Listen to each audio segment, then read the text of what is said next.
Olá, seja bem-vindo a mais uma sessão. Nesta aula vou dar continuação da aula anterior, na qual terminei falando sobre os tipos de sociedades comerciais, que por sua vez são 4 e não 5, como mencionei anteriormente. Se ainda não assistiu à aula anterior, clica no link que deixo nos comentários e assista até o fim para melhor entendimento dessa segunda parte. Não te esqueça em curtir o vídeo e se visita no canal, inscreva-se já e compartilha para que os teus próximos bebam do mesmo conhecimento. Sem mais demora, pessoal, bora à aula. Caríssimos, nessa aula vocês aprenderão de forma detalhada os 4 tipos de sociedades que conheceram na aula anterior. A primeira foi a sociedade em nome coletivo. Porém, como sociedade de pessoas assentam na mútua confiança dos associados, cuja responsabilidade é não apenas ilimitada, mas também solidária. Aqui, todos os bens particulares dos associados servem de garantia às obrigações da sociedade. Logo, nessa sociedade, os sócios respondem um por todos e todos por um. Por isso, meu caro amigo, não te estranhe quando encontrares uma sociedade apenas composta por um pequeno número de pessoas ligados por laço de proximidade ou grande amizade, porque essa é a natureza dessa sociedade. Outro porém é o seguinte: para acomatar as necessidades de tesouraria ou financiamento de bens materiais ligados diretamente à atividade da empresa, estes buscam financiamento fora da empresa. E para que as instituições de crédito cedam esses financiamentos, é necessário que a sociedade tenha de garantia esses créditos. Portanto, nas sociedades em nome coletivo, para a concessão de crédito a estas sociedades, dá-se mais importância à honestidade e à capacidade administrativa dos sócios do que às suas riquezas particulares. E tudo isso denuncia e comprova o cunho essencialmente pessoal da sociedade em nome coletivo, a qual nunca desempenhou um papel de grande relevo e rede econômica nas sociedades coletivas. Sociedades de comandita. Nas sociedades de comandita simples e por ações, a responsabilidade é mista e limitada para uns sócios, isto é, sócios em nome coletivo e gerentes, e limitada para outros sócios, isto é, os sócios comanditários. Aqui, os sócios ocupam uma posição intermédia em relação às sociedades em nome coletivo e às sociedades anônimas, facilitando a associação dos indivíduos ativos, empreendedores que não têm recursos bastantes ou que dispõem apenas da sua indústria com os que possuem o capital e desejando aplicá-lo em negócios, e aqueles que não sentem competência para os dirigir pessoalmente e não querem assumir grandes riscos. Então esses podem fazer parte das sociedades em comandita. A outra sociedade que aprenderam na aula anterior é a sociedade por cota. Essas sociedades têm a vantagem de atrair capitais que não procuram qualquer das formas de sociedade estabelecida pelo Código das Sociedades Comerciais. Logo, capitais receosos de assumir responsabilidade limitada, capitais não dispostos a tomar responsabilidades limitadas nas sociedades em comandita, em que só podem ser gerentes os sócios em nome coletivos, capitais que duvidariam empregar-se em sociedades nas quais a excessiva limitação da responsabilidade não é estímulo suficiente para determinar em cada sócio interesse eficaz pela administração social e pela solvabilidade dos outros associados. Todos esses que queiram empreender ou fazer parte de uma sociedade, então podem, sem temor, fazer parte da sociedade por cota. Logo, para se constituir uma sociedade por cota, O capital necessário não pode ser inferior a $1.000. Isso é segundo o artigo 221 da Lei das Sociedades Comerciais.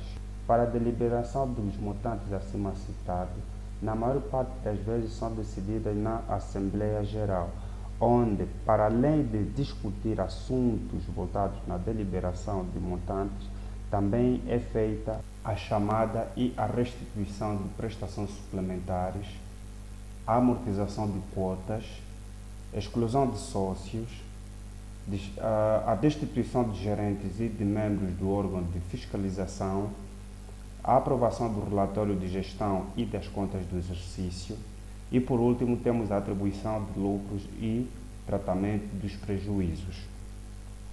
Entretanto, pessoal, é de realçar que nas sociedades por cota, a Assembleia Geral deve acontecer anualmente, que, por sua vez, reúne nos 3 primeiros meses de cada ano civil, para deliberar sobre o relatório de gestão de contas do exercício e a proposta de aplicação dos resultados e para proceder à apreciação geral da administração e fiscalização e as eleições que sejam de sua competência. Entretanto, por outro lado, se a escritura de constituição da sociedade instituir um conselho fiscal, regularão quanto a este na parte aplicável às disposições relativas ao Conselho Fiscal das Sociedades Anônimas. Porém, as sociedades por cota que não tiverem Conselho Fiscal devem designar um revisor oficial de contas para proceder à revisão dos mesmos trâmites que se tratarão desta sociedade. Assim, as sociedades por cota são representadas e administradas por um ou mais gerentes, que podem ser escolhidos entre pessoas estranhas à sociedade, designados na escritura social ou eleitos posteriormente. Logo, a sociedade por cota assemelha-se, por um lado, às sociedades anônimas e, por outro, às sociedades em nome coletivo. Entretanto, assemelham-se da primeira por um simples facto de que, para a lei da gerência, tem um conselho fiscal, entre outros elementos ligados a estas sociedades anônimas, e aparenta-se da segunda pela faculdade de optar para a firma uma razão social, porque o número de sócios não custa ser muito grande e também todos os sócios intervêm na gestão. Aparenta-se com a segunda pela faculdade de optar para a firma uma razão social, porque o número de sócios não custa ser muito grande e também todos os sócios intervêm na gestão. Espero que tenham entendido a abordagem que tive sobre as sociedades por cota. Entretanto, uma das mais essenciais de constituição de sociedade é a sociedade anônima, que, nos termos do artigo 301, nas sociedades anônimas, o capital é dividido em ações e a responsabilidade de cada sócio é limitado ao valor das ações que cada um subscrever. Porém, para a constituição de sociedade anônima, o mínimo de sócio é de 5, não podendo ser inferior a esse número, salvo o disposto no artigo 304 da Lei das Sociedades Comerciais. Espero que tenham entendido bem esta introdução da sociedade anônima. Se não entendeu bem, recua o vídeo e ouça melhor esta parte. Porém, nas sociedades anônimas, a limitação da responsabilidade e o pequeno valor das ações permitem que estas sejam adquiridas por pessoas que dispõem de fracas poupanças. Por isso, para as sociedades que se propõem a realizar grandes empreendimentos econômicos, recomenda sempre as sociedades anônimas.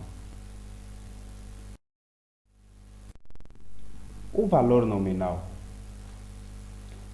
No número 2 do artigo 305 da Lei das Sociedades Comerciais, o valor nominal das ações é igual para todos e não pode ser inferior a uma quantidade expressa em moeda nacional equivalente a $5, devendo ser sempre indexado a esse valor. Assim, ainda no número 3 do mesmo artigo, O capital das sociedades anônimas não pode ser inferior a um valor expresso em moeda nacional equivalente a 20 mil dólares, devendo também sempre ser indexado a esse valor. Isso significa que, para que uma pessoa possa participar na sociedade anônima, basta ter um mínimo de 5 dólares.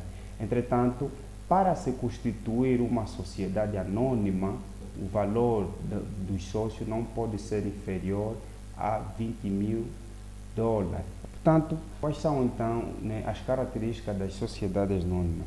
As características mais importantes da sociedade anônima e que mais distinguem das outras são as seguintes.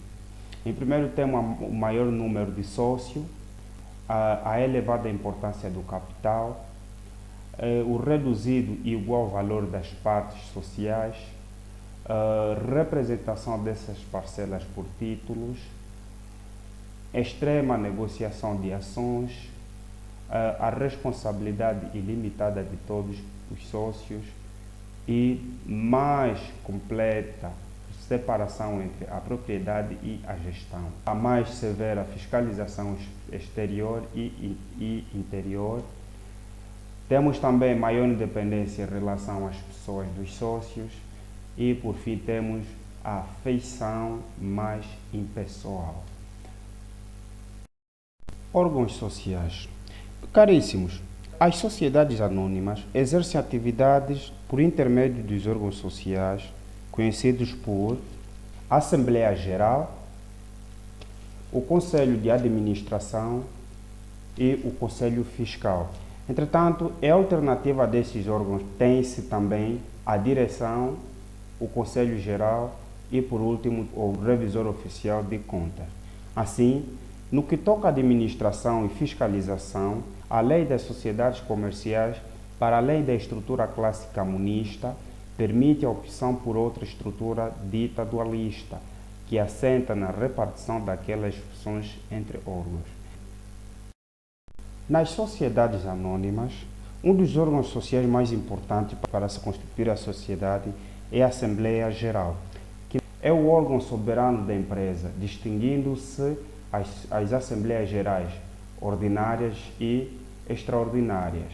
Logo, nos termos do artigo 396 da Lei das Sociedades Comerciais, a Assembleia Geral Ordinária deve reunir nos 3 primeiros meses do ano para deliberar o relatório de gestão e sobre as contas do exercício, deliberar sobre a proposta de aplicação dos resultados, apreciar o desempenho da administração e a fiscalização da sociedade e, sendo o caso disso, destituir dentro de suas competências os administradores, mesmo que a destituição não conste na ordem de trabalho. Realizar as eleições que forem da sua competência. Portanto, a convocação de Assembleia Geral é pedida pelo Conselho de Administração, que deve, ao mesmo tempo, apresentar as propostas e a documentação necessária para que a Assembleia possa deliberar o mesmo Conselho. Assim, as Assembleias Extraordinárias serão convocadas sempre que o Conselho de Administração ou Direção ou o Conselho Fiscal as julguem necessárias, ou quando requeridas por um ou mais acionistas que possuam ações correspondentes pelo menos a 5% do capital social, salvo se o presidente da mesa da Assembleia Geral indeferir com justificação por escrita ou o respectivo requerimento. A mesa da Assembleia Geral é constituída pelo menos por um presidente e um secretário, podendo o contrato de sociedade determinar que os respectivos membros sejam eleitos pela Assembleia Geral por período não superior a 4 anos, entre acionista ou outras pessoas. A convocatória das Assembleias Gerais, que compete ao presidente da respectiva mesa, é feita por meio de anúncios publicados no Diário da República e no jornal da localidade da sede da sociedade. Na falta deste, nos jornais mais lidos com um mês de antecipação.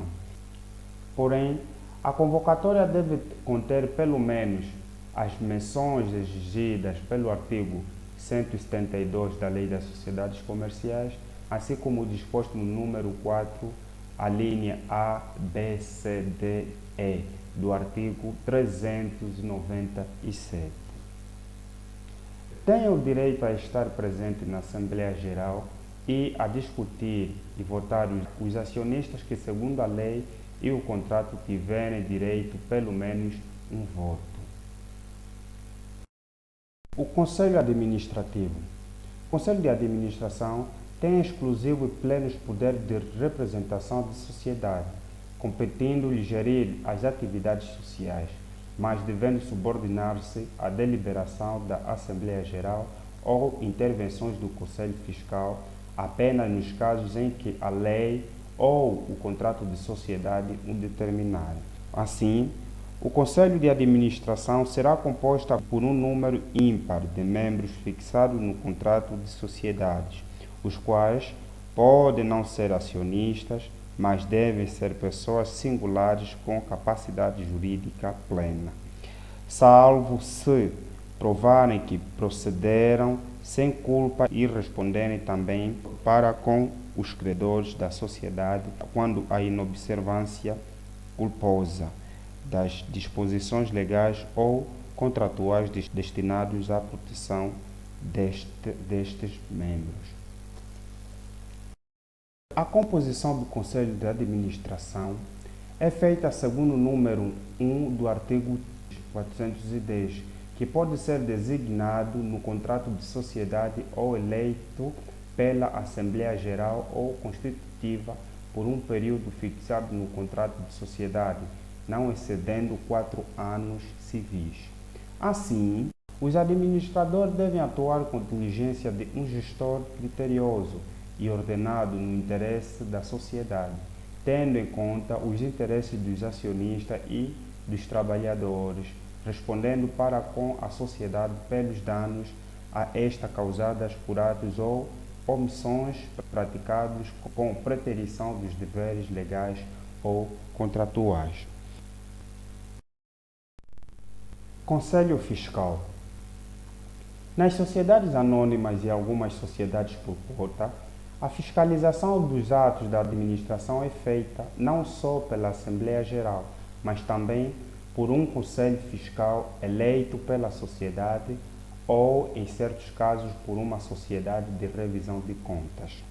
Entretanto, ao Conselho Fiscal compete essencialmente acompanhar, vigiar e apreciar a atuação dos gerentes. De realçar também que o acompanhamento, a vigilância da atuação dos gerentes compete à fiscalização administrativa, sendo que o procedimento frequente de exames e verificação da escritura da sociedade compete à fiscalização contabilística.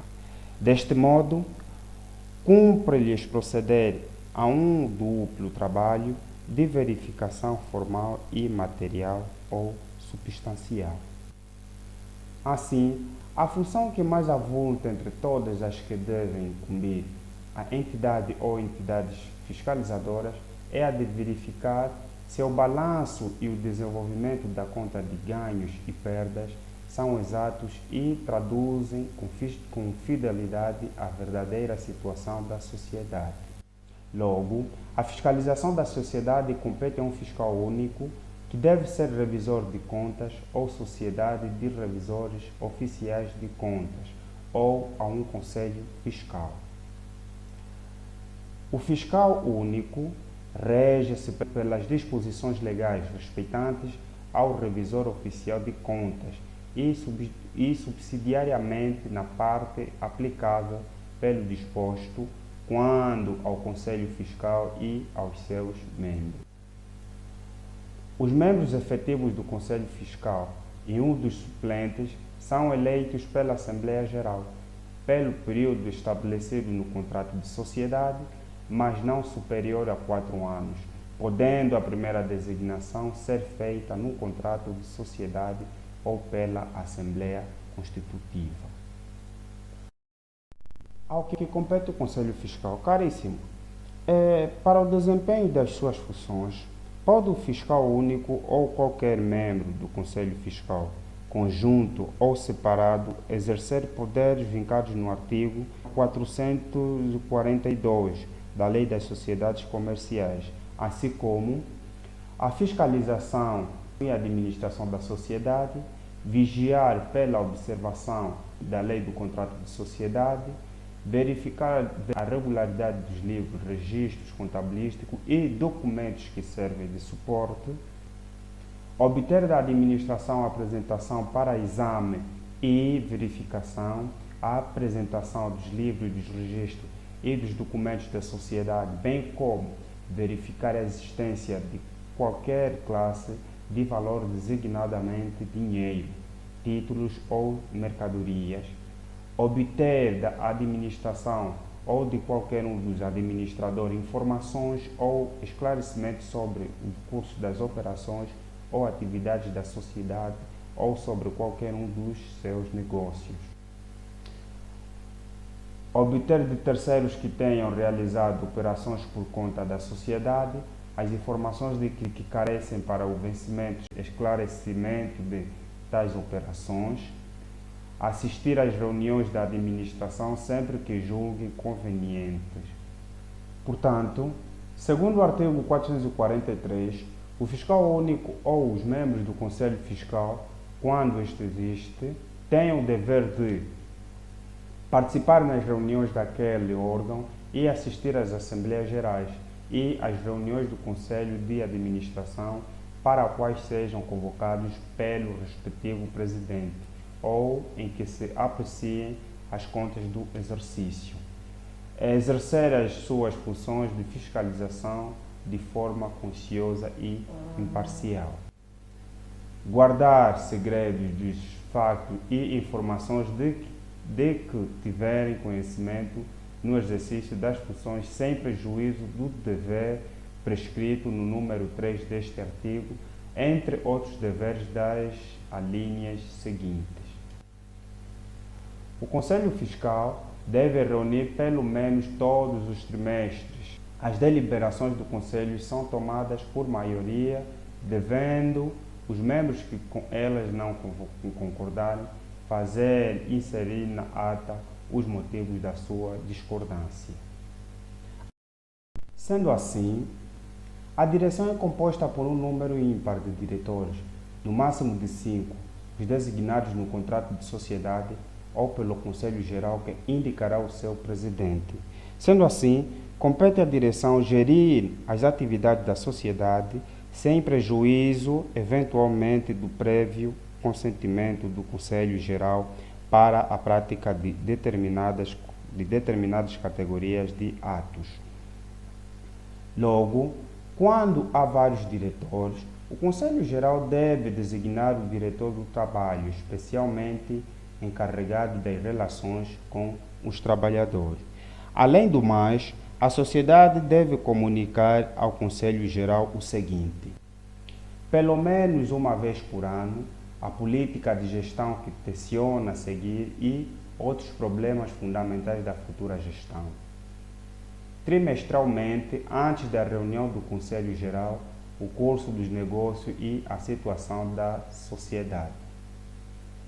Na época determinada pela lei, o relatório completo da gestão relativa ao exercício anterior. O Conselho Geral.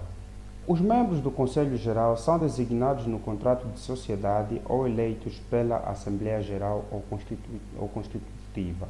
Assim, o Conselho Geral é composto por número ímpar de membros, a fixar no contrato de sociedade, mas sempre superior ao número de diretores e não superior a 15. Logo, os membros do Conselho Geral devem ser acionistas, titulares de ações nominativas ao portador, registradas ou depositadas em numerários fixados no contrato de sociedade não inferior ao necessário para conferir um voto na Assembleia Geral. Assim, compete ao Conselho Geral nomear e destituir os diretores, designar o diretor que servirá de presidente e destituí-lo, representar a sociedade em relações com os diretores, e exercer as funções inerentes ao Conselho Fiscal. Por fim, tenho a apresentar-vos então o revisor de contas, que por sua vez, nas sociedades com direção e Conselho Geral, a Assembleia Geral deve designar por período não superior a 3 anos um revisor oficial de contas ou uma sociedade de revisor oficial de contas para proceder ao exame da conta da sociedade. Porém, o revisor oficial de contas designado tem os poderes e deveres atribuídos pela lei ao Conselho e aos seus membros. Amado, cheguei ao fim dessa aula e espero que tenha entendido o funcionamento de cada sociedade para que possas aplicar no ramo empresarial ou acadêmico. Fica ligado ao canal sem esquecer a partilha do canal e de vídeos para que outras pessoas possam segui-lo e beber desse vasto conhecimento. Não perca, porque na próxima aula falarei sobre as cooperativas, das empresas públicas e das empresas de economia mista. Fique mesmo ligado ao canal e ative o sino. Um forte abraço e até as próximas aulas.